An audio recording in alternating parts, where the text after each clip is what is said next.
when you look ahead to the way these next 48 hours go, it seems like the writing is on the wall in Sharpie. Could anything change the trajectory right now?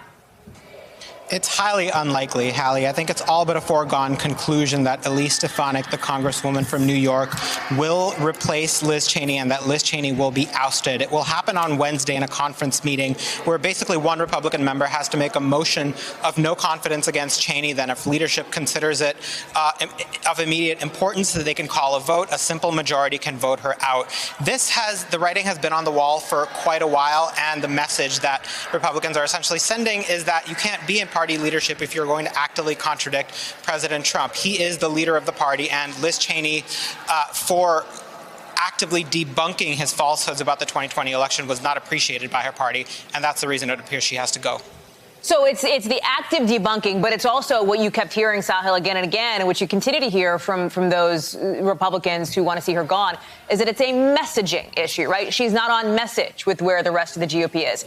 Here, for example, is Congressman Banks on that. Any leader who's not focused on that, on pushing back against the radical, dangerous Biden agenda, at this point needs to be replaced. But the point here is that we are almost entirely unified on that mission, except for Liz Cheney. But the person who's not talking about President Biden's policy agenda is Donald Trump. Right, the former president releasing more than 20 statements over the last 6 weeks, continuing to push his lies about the 2020 election, 5 in just the last week alone, Sahil. Why is it then that Republicans are blaming Cheney and not the former president?